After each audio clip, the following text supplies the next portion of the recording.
penulis yang terkenal, best seller, bener-bener sehari itu saya tidur cuma 4 jam.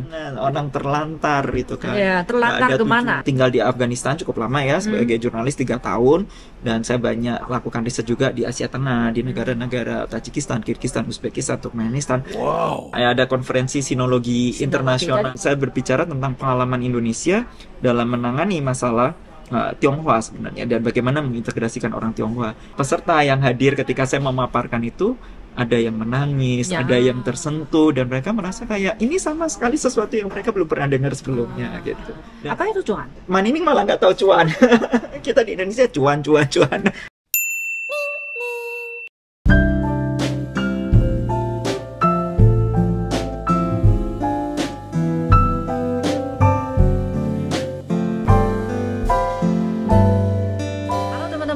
Welcome to my channel. Saya Nining, asli Beijing, Tiongkok. Nah, hari ini saya ketemu dengan seorang teman lama saya. Teman lama banget. Sudah kenal lama ya, belasan tahun.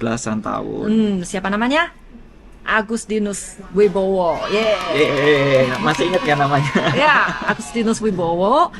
Biasanya saya panggilnya Agus atau Mas Agus. Ya, sebenarnya kali ini sudah datang ke Beijing.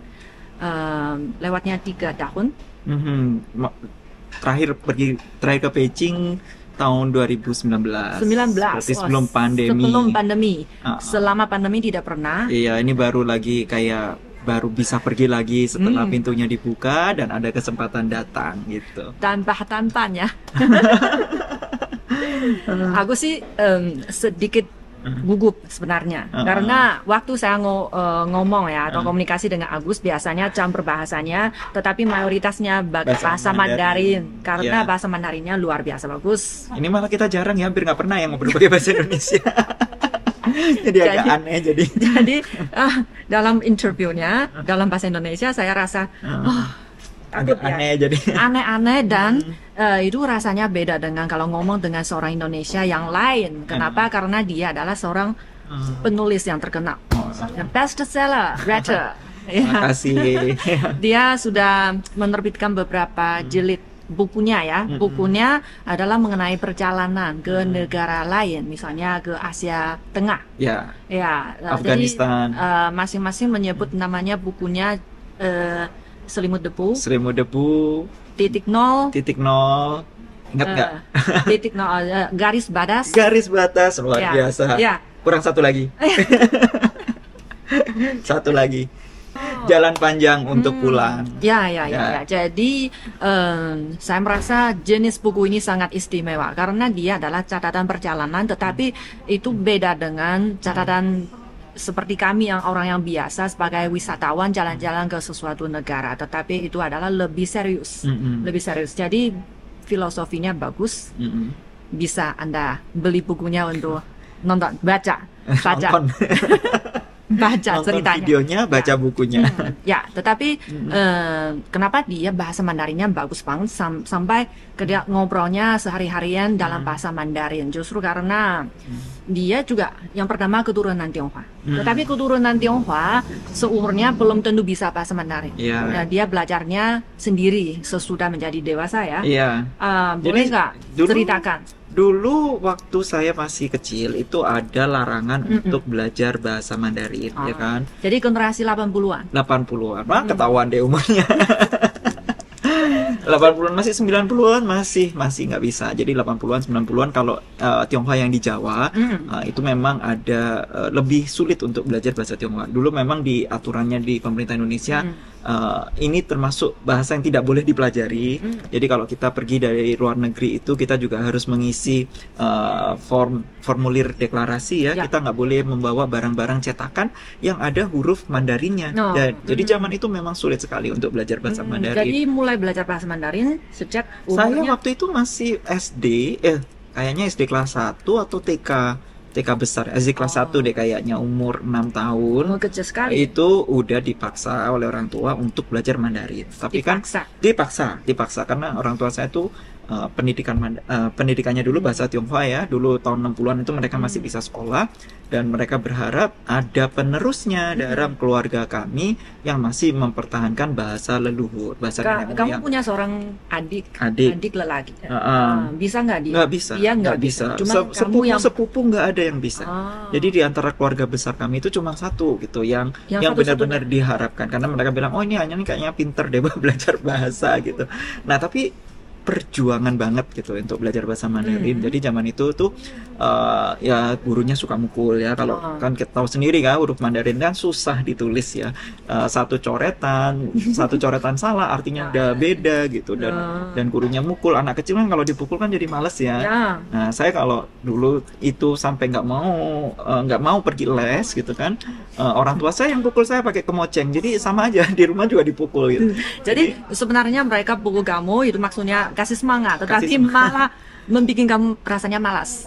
Cuman ya nggak bisa malas juga kan, karena takut dipukul kan. Jadi saya dulu les Mandarin itu total 7 tahun. Jadi saya ya mulai SD lah, istilahnya SD les, dan sampai SMP masih les Mandarin. Tapi setelah itu berhenti juga karena memang satu bahasanya susah kan. Semakin dalam kita praktik gitu kan, kita nggak ada terlalu banyak kesempatan untuk mengucapkan ya, untuk menggunakan bahasa ini. Bisa mengucapkan dengan orang tua kan? Bisa, tapi bahasa mereka sudah beda. Karena apa yang kita pelajarin, ya namanya kalau les itu kita kan seminggu cuma sekali atau 2 kali ya, terbatas sekali gitu. Jadi orang tua saya itu biasanya kalau mereka satu sama lain, mereka ngomong bahasa Mandarin. Tapi itu kan bahasa yang tidak dimengerti anak-anaknya. Jadi kalau mereka ngomong rahasia ya, mimi ya, jadi mereka pakai bahasa Mandarin gitu. Jadi supaya anaknya nggak bisa ngerti gitu. Itu yang saya alami gitu. Dan tapi saya juga banyak belajar ya, mulai dari SMP itu kan pelajaran Mandarinnya sudah mulai ya setengah advance lah, sudah mulai bisa baca tentang artikel-artikel yang agak panjang ya, tulisan-tulisan di buku pelajaran SD yang di Tiongkok. Saya belajar jadi kayak sejarah dari tembok besar, sejarah dinasti Qin, itu udah belajar. Nah baru waktu benar-benar ke Tiongkok tahun 2000 itu kuliah. Untuk kuliah kan, kalau kuliah di sini ya di sini harus bisa Mandarin, harus lolos Hanyu Shuiping Kaoshi atau TOEFL-nya ya, HSK itu kan TOEFL-nya Mandarin. Nah itu harus lolos dengan nilai yang cukup tinggi. Nah itu orang tua mengirim saya untuk belajar. Nah yang saya pelajari di Indonesia, begitu nyampe ke Beijing kayaknya nggak kepake semua gitu. Ya orang di sini ngomongnya apa nggak ngerti, kita yang ngomong apa orang juga nggak bisa ngerti gitu. Jadi bener-bener sulit untuk itu nggak ngerti itu karena orang sini ngomongnya cepat atau yang dibelajarnya nggak cukup. Satu karena memang orang sini kan logatnya beda ya. Ya logatnya beda. Satu logatnya beda, yang kedua kita dari Indonesia itu kan, kalau di Indonesia belajar Mandarin itu nggak pakai sengtiao, jadi nggak ada nada, datar jadi kayak ngomong bahasa Indonesia. Nah orang di sini kan juga nggak ngerti kan, kalau nadanya salah itu udah beda arti gitu. Jadi ketahuan gitu. Jadi malas ngomongnya.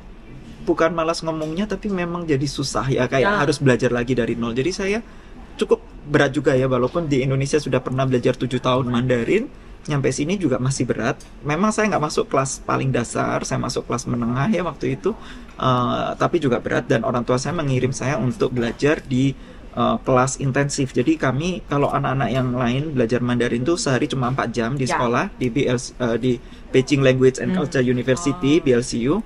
Kalau saya masuk kelas intensif itu 6 jam sehari. Jadi dari jam 8 pagi sampai jam 6 sore. Masuk istirahat makan siangnya. Rajin. Jadi pulang masih ngerjain banyak PR dan hampir nggak ada waktu istirahat. Tapi itu memang benar-benar cepat. Jadi dalam 1 semester saya langsung lolos. HSK saya udah level 8 ya. Dan itu level 8 yang paling tinggi gitu. Jadi gimana mau apply-nya atau gimana caranya apply-nya studinya di Tiongkok? Di Universitas Tsinghua. Dulu waktu itu di BLCU untuk bahasa. Khusus untuk bahasa. Benar. Jadi orang tua saya waktu itu, saya kan di Indonesia sebenarnya saya udah masuk di universitas.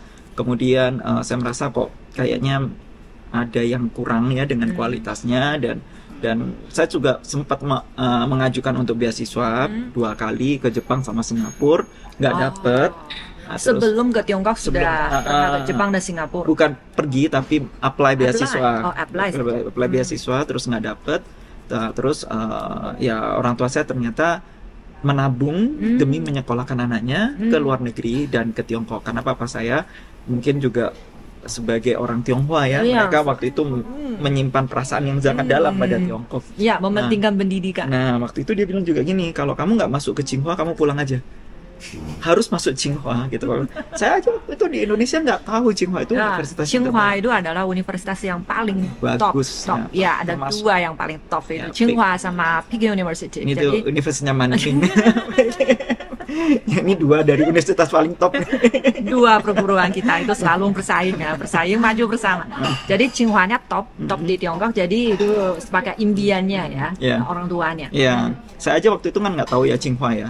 Nah terus papa saya bilang kalau kamu sampai nggak diterima di Tsinghua, kamu pulang aja, gitu. nggak usah sekolah di sana. Gitu. Jadi ya mau nggak mau saya belajar. Jadi pagi saya belajar Mandarin, malam saya belajar ilmu matematika, fisika, kimia karena SMA di sini gitu. Dan dalam semua bukunya bahasa Mandarin. Jadi saya belajar untuk membiasakan diri saya dan belajar untuk mengerjakan ujian-ujian nasional itu Gaokao. Dan kita tahu Gaokao itu kan paling susah ya di seluruh di Beijing.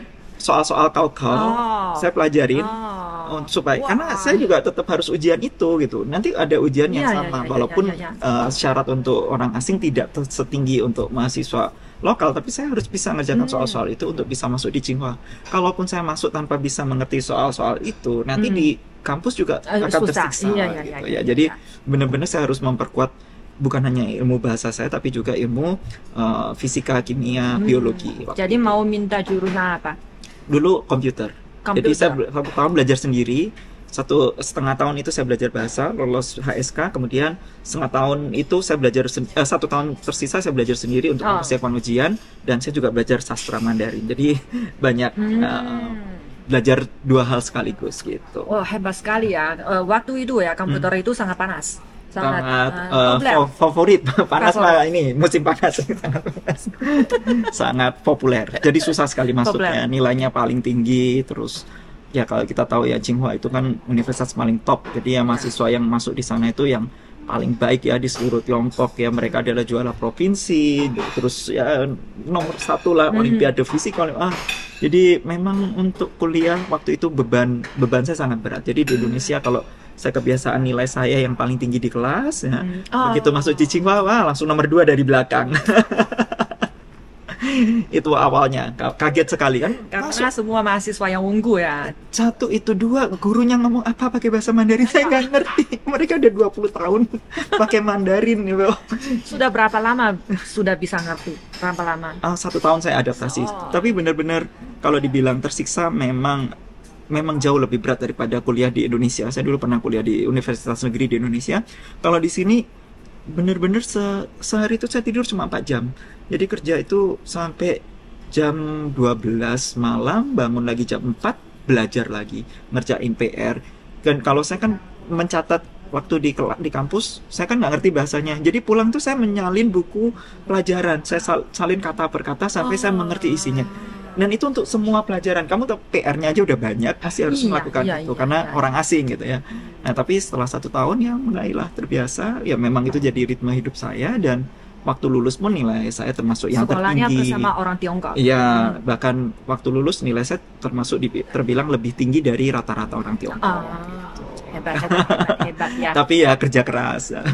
Berapa lama? 4 tahun? 4 tahun. 4 tahun di Tsinghua, jadi maksudnya lulusnya 2005? 2005 lulus ya. Lulusnya pulang Indonesia? Enggak, saya lulus langsung jalan-jalan. Jadi sebenarnya waktu itu juga ditawarin untuk melanjutkan S2. Cuman saya kemudian waktu di tahun keempat itu saya menyadari bahwa saya nggak kepengen hidup saya menjadi ilmuwan komputer gitu loh. Baru saya tahu tujuan hidup saya itu baru di tahun keempat, dan tiba-tiba, bukan tiba-tiba sih, cuman saya mau telepon orang tua saya bilang saya nggak mau meneruskan di S2, S3 dan sebagainya. Saya mau lagi jadi jurnalis. Saya mau belajar jadi jurnalis, dan karena saya nggak ada background pendidikan jurnalis, jadi saya mau melakukan perjalanan Ya. supaya saya bisa jadi jurnalis gitu. Oh, jadi ayahnya bilangnya pulang. Enggak, ayah saya bilang, aduh, mendukung. enggak juga, berantem dulu. Ayo. Kan ini aneh ya buat orang Tiongkok. Buat orang Tiongkok juga aneh, buat orang Tiongkok di Indonesia juga aneh kan, kalau orang Tiongkok itu kan biasanya punya rencana hidup yang jelas, punya cita-cita yang jelas, dan kemudian Sebenarnya punya, itu cita-cita yang jelas punya orang tua. Sebenarnya Iya. anaknya belum tentu. iya, cuma kan biasanya kan orang tua di Tiongkok, orang Tionghoa yang di Indonesia itu kan kayak nanti kerjanya apa, income-nya berapa, udah pasti kan kayak gitu-gitu. Nah, apalagi orang tua saya juga bilang investasi untuk menyekolahkan kamu di Beijing itu nggak murah, itu berapa ratus juta. Keuntungannya di mana? Iya, Kalau kapan? menjadi jurnalis itu. Iya, jadi jurnalis. Bapak saya bilang kamu itu Liu Langhan, Iya.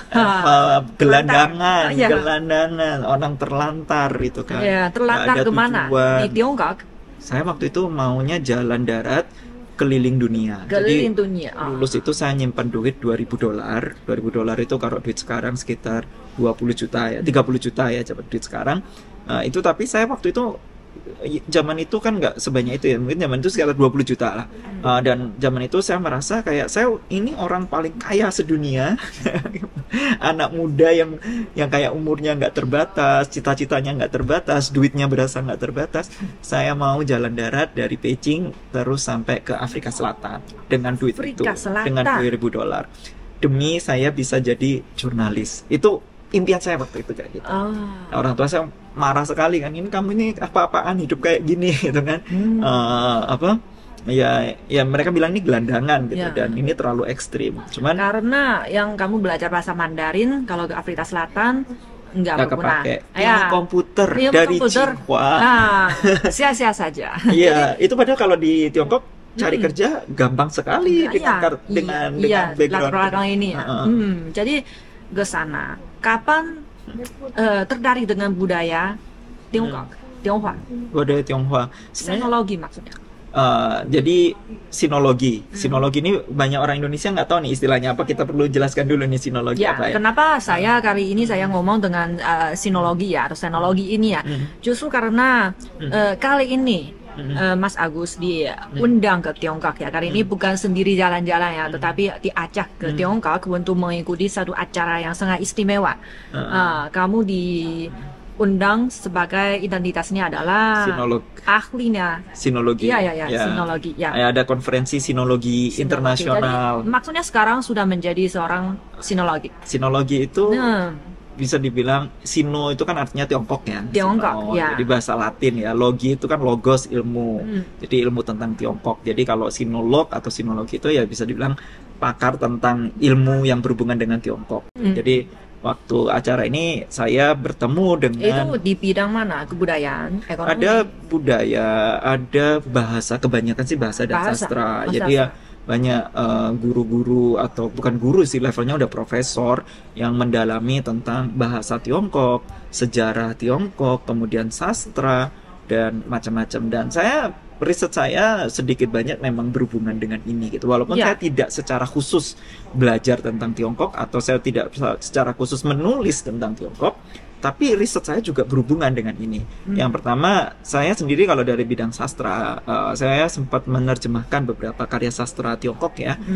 Itu kapan? Itu bukan di Afrika Selatan? Bukan di Afrika Selatan, itu setelah Itu sama sekali nggak ada hubungan dengan Tiongkok Ya. waktu di sana ya. Ya.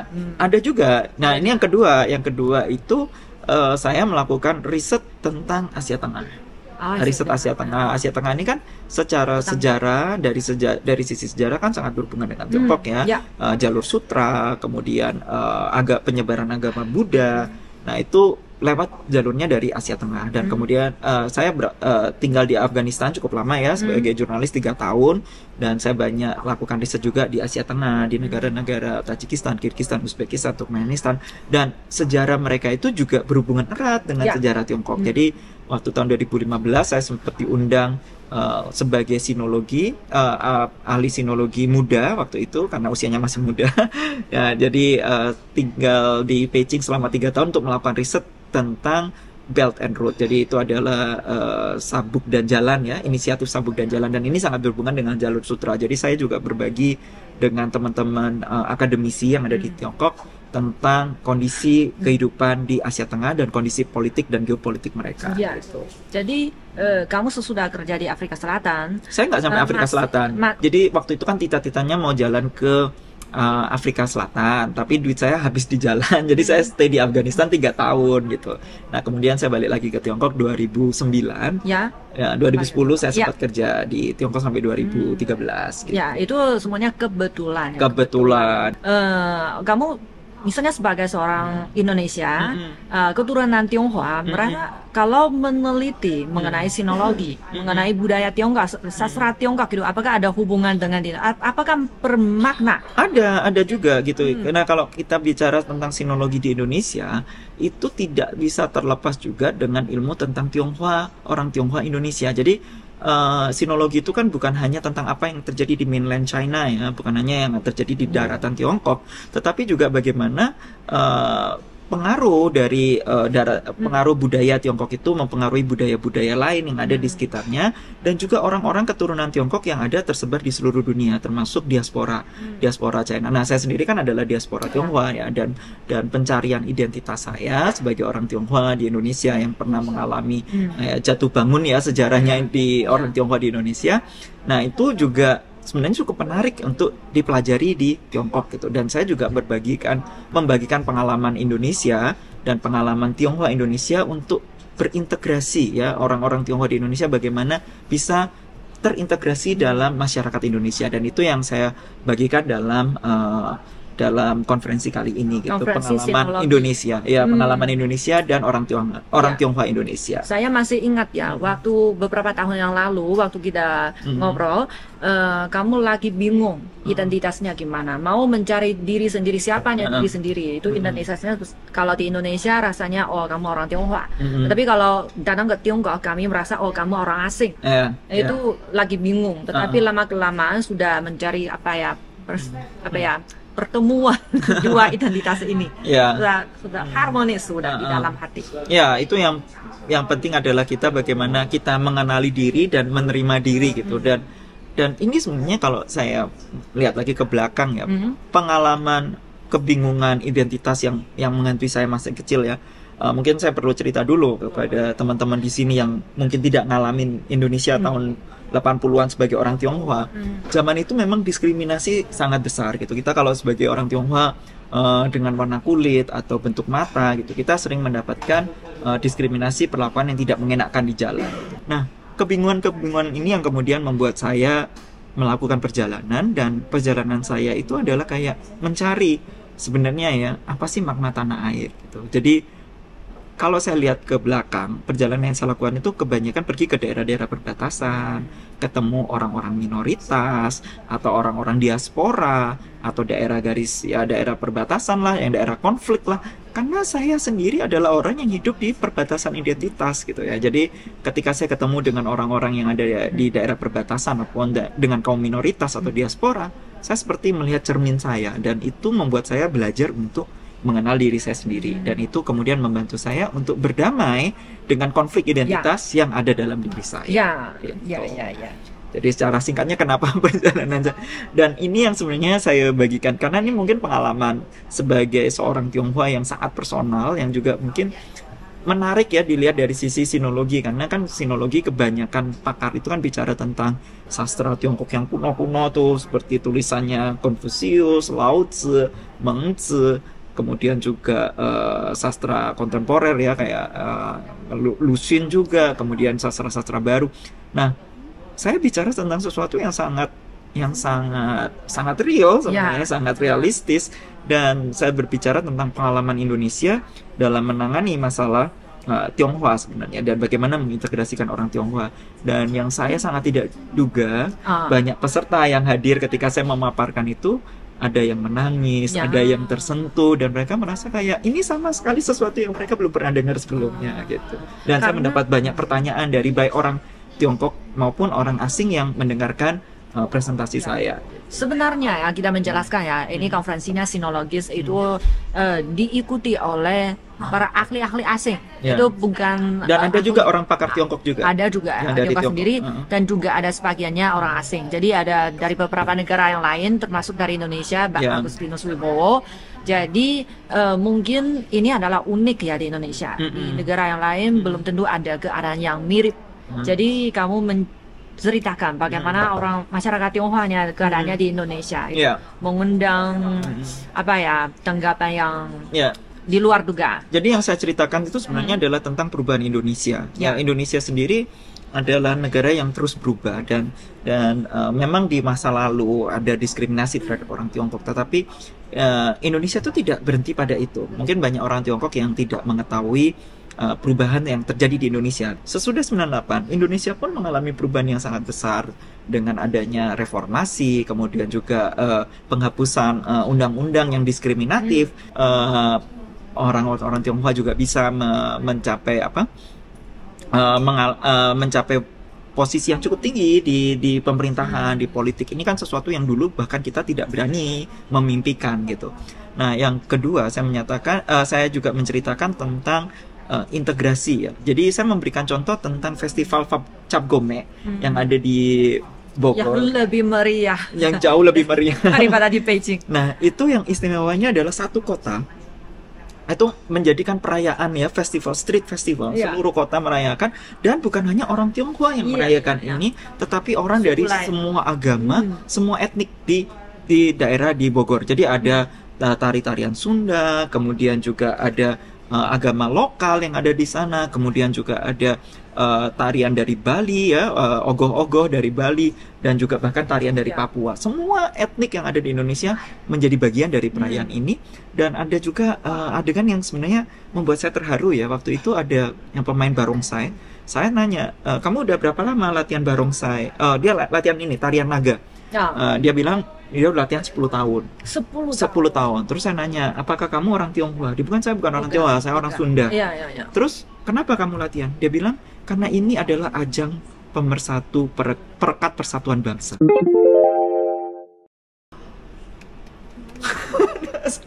Ajang perekat persatuan bangsa. Saya sebagai orang Tionghoa aja saya nggak pernah merasa barongsai atau tarian naga itu sebagai ajang perekat persatuan bangsa. Dan ini diucapkan oleh seorang Indonesia yang bukan Tionghoa dan mengatakan itu, saya benar-benar speechless, saya sampai nggak bisa berkata-kata, terharu dan menangis. Ini juga seperti mau menangis nih. Di sini kami kalau barongsainya, kami menganggapnya sebagai semacam olahraga atau semacam aktivitas pada hari raya. Dan misalnya perahu naga itu dia adalah sport, olahraga itu yang bisa menyatukan, ada kasih semangat, inspirasi kepada satu tim ya, biar mereka bisa gotong royong, tetapi tidak pernah bayangkan itu dari psikologi itu. Ya, karena memang barongsai di Indonesia kan sejarahnya beda dengan di sini kan. Di Indonesia kan dulu pernah dilarang, dan sekarang kemudian dengan adanya festival barongsai atau festival Cap Gome ini, dan orang-orang dari semua etnik turut merayakan, kemudian elemen dari kebudayaan Tionghoa itu menjadi bagian dari keindahan kebinekaan Indonesia. Dan ini yang membuat kami ya sebagai orang Tionghoa merasa kami sudah diterima jadi bagian dari Indonesia. Dan ini adalah yang saya katakan dalam konferensi ini, integrasi itu adalah cara yang paling efektif untuk mempersatukan bangsa yang majemuk seperti Indonesia gitu. Kalau kita menggunakan cara-cara asimilasi atau pemaksaan, yang ada tetap adalah konflik ya, seperti yang dulu yang pernah terjadi di masa Orde Baru. Tetapi dengan integrasi ini, ketika orang dengan sukarela bisa menjadi bagian dari masyarakat Indonesia, nggak peduli kamu etnik apa, ya kan, kita bisa merasakan ya kita jadi bagian dari bagian ini, dan budaya kita itu menjadi salah satu warna yang memperindah ya keberagaman, keanekaragaman warna yang ada di Indonesia. Nah, ini yang saya sampaikan di situ. Dan terus terang banyak sekali saya menerima banyak pertanyaan ya dari para sinologis lain. Ada yang dari Bosnia, ada yang dari Kazakhstan, ada juga orang Tiongkok yang nanyakan tentang pengalaman Indonesia dalam menangani masalah-masalah minoritas gitu. Nah, kita tahu ya sebenarnya Bosnia lebih gawat lagi negaranya, terpecah belah karena agama dan bahasa, dan buat mereka ini apa yang terjadi di Indonesia mungkin bisa menjadi satu hal yang bisa dipelajari juga oleh negara mereka gitu. Wow, jadi maksudnya kebudayaan Tionghoa sekarang ini sudah diterima di masyarakat Indonesia, dan tidak seperti dulu ya, sudah ada perubahan besar, dan sekarang ini sudah punya kasih pengaruh kepada kebudayaan Indonesia sendiri kan. Ya, dan yang paling penting sebenarnya identitas sih. Sebenarnya kita sebagai orang Tionghoa itu kalau dulu kayak ngerasa kita sebagai warga kelas 2 gitu. Sekarang kan kita udah setara. Jadi udah nggak ada lagi kayak rasa kita diperlakukan nggak rasa itu udah sangat kecil lah, sudah jauh berkurang, dan itu buat saya itu elemen yang sangat kuat dalam integrasi. Kemudian tadi Manini juga bilang ya, budaya Tionghoa apakah mempengaruhi budaya Indonesia? Budaya Tionghoa itu di Indonesia sejarahnya juga sudah ratusan tahun ya. Kalau kita lihat budaya Indonesia ini kan banyak menyerap pengaruh budaya asing ya. Kalau budaya asing yang paling banyak itu budaya India ya kan, karena kan Indonesia sebelum menjadi Muslim itu ada sejarah 1000 tahun lebih itu Hindu-Buddha. Jadi bahasa Sanskerta, banyak kata-kata kita dari bahasa Sanskerta, ideologi kita Garuda Pancasila itu semuanya bahasa Sanskerta, itu dari juga budaya India. Dan kemudian nama Indonesia sendiri, Indo, itu kan artinya India ya kan. Jadi banyak pengaruh India. Yang kedua tentu Arab, karena agama ya yang mempengaruhi pemikiran, cara hidup. Dan yang ketiga itu adalah budaya Tiongkok. Jadi ini sejak zamannya kerajaan Sriwijaya, bahkan sebelum Sriwijaya ya, kerajaan-kerajaan Buddha di Indonesia, sudah ada biksu-biksu dari Tiongkok yang melakukan perjalanan sampai ke Nusantara. Jadi misalnya Fa Xian, kemudian ada Yi Jing, dan dari tulisan mereka, tulisan perjalanan mereka, kita tahu bahwa dulu agama Buddha di Indonesia itu sangat maju, sehingga orang Tiongkok datang ke Indonesia untuk belajar agama Buddha sebelum mereka melanjutkan ke ziarah pergi ke India gitu ya. Jadi memang posisi Buddhisme sangat kuat waktu itu. Jadi ada pengaruh lah, ada interaksi antar budaya. Kemudian pada zaman Cheng He, itu kan ada armada yang dari dinasti Tang datang ke sini, kemudian sudah ada interaksi. Kemudian juga ada jalur sutra, perdagangan rempah. Perdagangan rempah itu kan kalau dalam bahasa Mandarin kan disebut sebagai jalur sutra laut ya. Karena kan perdagangan itu dari Indonesia lewat India dan sebagainya. Dan itu sudah banyak orang Tionghoa yang datang ke Indonesia dan menetap di sini. Jadi kalau dibilang sejarah diaspora Tionghoa di Indonesia itu udah 5 abad lah minimal, itu sudah ada di sini. Dan sudah banyak percampuran.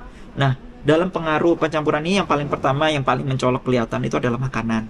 Kan, makanan kita tahu, bakmi, bakmi, bakso, bakwan, itu semua Tiongkok.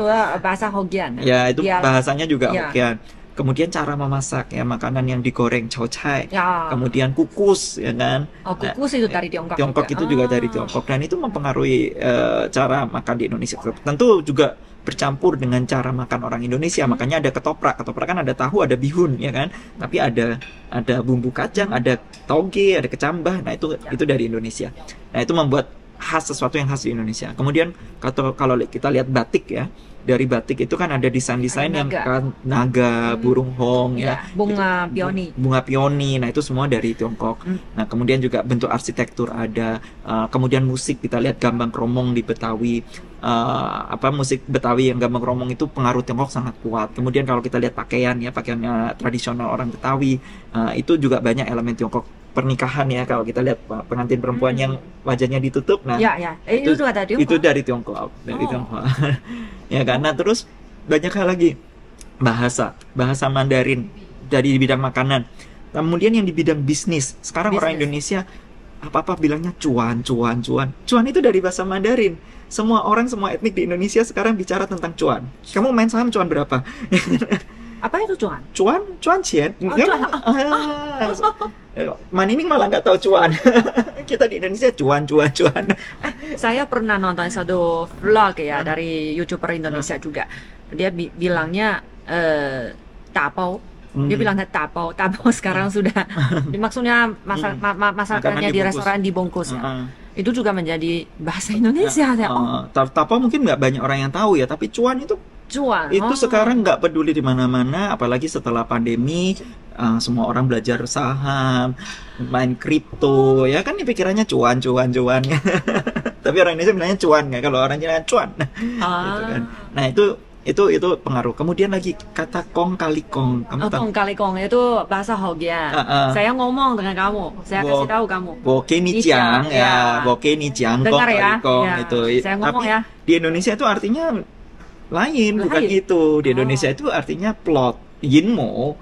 Just kalau kita punya rencana busuk ya, kita kong kali kong, kita mau korupsi, kita mau bikin rencana. Kong kali kong itu nggak pernah positif di Indonesia, itu negatif.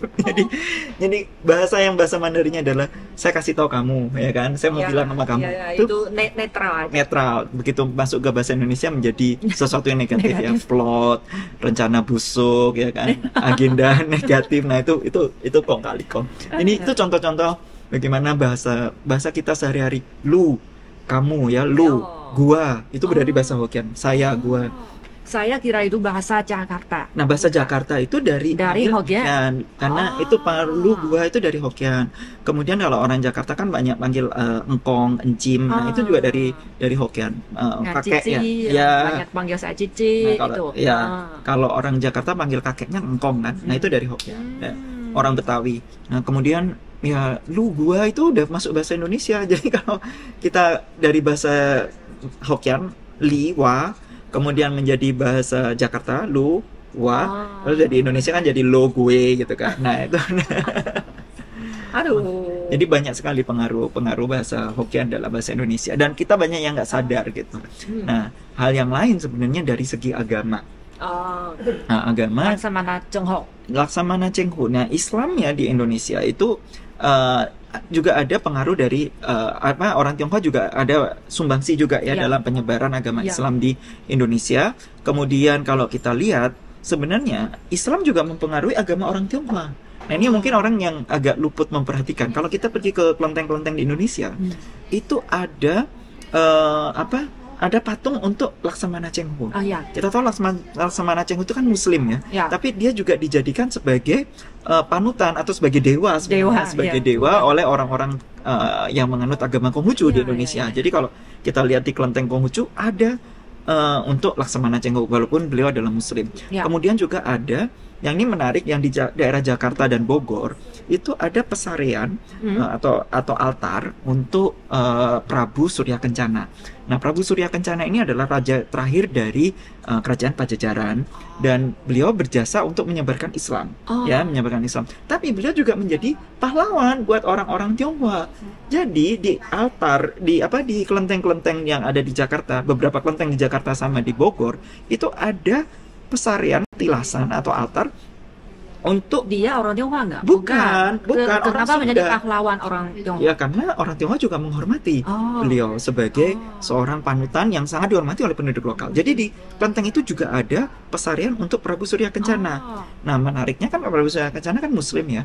Jadi di kelenteng-kelenteng itu kalau bulan Ramadan, jadi waktu subuh kan, kalau orang Muslim kan kalau bulan Ramadan puasa kan ada sahur, makan sahur pagi kan, sebelum matahari terbit paginya makan sesudah maghrib makan. Nah, itu mereka juga memberikan sesaji, memberikan makanan di situ untuk Prabu Surya Kencana, istilahnya memberikan sahur dan buka puasa untuk Prabu Surya Kencana yang agamanya meskipun Muslim. Orang Tionghoanya bukan beragama Islam. Ini di dalam tapi kelenteng. Dikasih makanannya untuk sahur. Di altarnya, dan ini dalam kelenteng, dalam kelenteng Konghucu. Jadi Islam pun mempengaruhi agama orang Tionghoa, dan bahkan saya sebagai orang Tionghoa di Indonesia ya, waktu kecil saya juga mengadopsi beberapa tradisi Muslim. Misalnya saya kan juga menjalani sunat ya, sebagai orang-orang Jawa kan Muslim juga sunat, saya juga sunat gitu. Dan waktu sunat saya juga keluarga kami juga menggelar selamatan itu ya, kami memanggil imam dari masjid memimpin selamatan. Kita juga ada tumpeng, nasi tumpeng, kemudian berbagai rakitan ya, istilahnya ada ayam ingkung, ada telur, ada apa, itu kan semua tradisi Jawa tradisional. Dan kami juga manggil imam, jadi membaca doa-doa dari Al-Quran, kemudian juga melakukan ritual yang sangat Muslim untuk sunat gitu. Jadi awalnya memang sebenarnya ya di tingkat level ini tingkat masyarakat itu hubungan antar etnis itu baik-baik saja. Sebenarnya yang menghancurkan atau menjadikan sumber konflik itu kan ada kepentingan-kepentingan politik dan sebagainya. Tapi hubungan sebenarnya ada interaksi antar budaya, antar peradaban itu sudah terjadi selama ratusan tahun. Ya. Saya punya beberapa temannya Indonesia, mereka juga followers saya ya. Ya pernah kasih tahu misalnya waktu makan bakcang, festival Rabu Naga itu biasanya dia dikasih bakcangnya oleh tetangganya orang Tionghoa, atau cap kome dikasih onde-onde itu. Onde-onde. Ya, onde-onde. Onde-onde. Jadi itu juga di luar dugaan saya, dan juga ada yang bilang di rumah saya ada satu pohon pohon apa namanya mangga. Mangga saya juga bagi-bagikannya kepada tetangga saya, mereka orang Tionghoa itu bilangnya. Jadi sekarang ini orang Tionghoanya di Indonesia sudah puluhan tahun, ratusan tahun sudah generasi, kamu generasi 3 ya, generasi 3, dan sekarang ada anak yang lebih kecil generasi 5, generasi 6 itu. Bahkan ada yang sudah 5 abad, ratusan tahun di Indonesia yang udah nggak kelihatan lagi ke Tionghoa. Wajahnya dari fisik udah nggak kelihatan, banyak juga seperti itu. Dan juga pengaruhnya dari Indonesia terhadap mereka juga sangat besar. Jadi kalau bagi kami orang Tiongkok ya, kami melihat orang Tionghoa di Indonesia, kami rasa mereka punya identitasnya sendiri.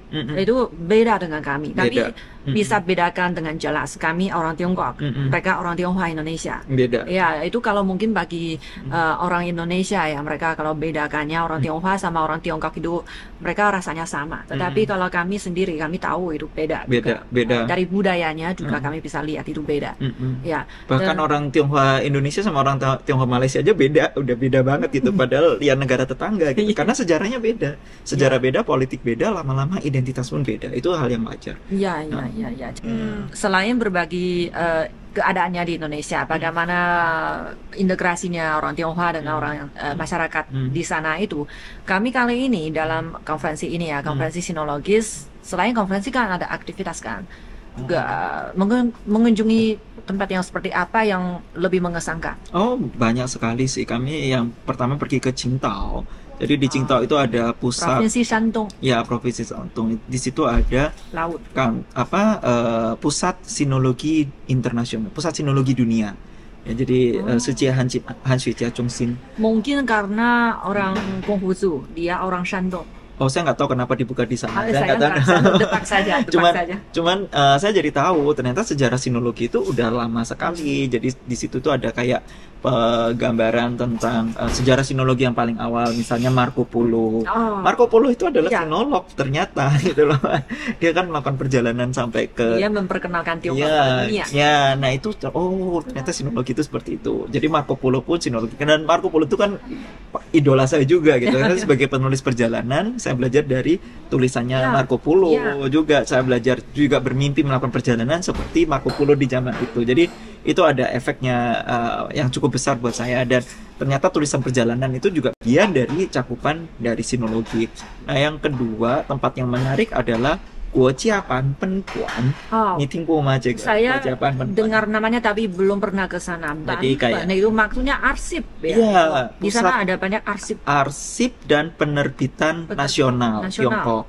Jadi semua benda yang pernah diterbitkan dalam bentuk tulisan, mereka ada arsipnya. Jadi mulai dari Jiaguwen, jadi huruf-huruf kuno sekali yang ditulis di atas tulang kura-kura binatang itu ada dari masa 3000 tahun yang lalu.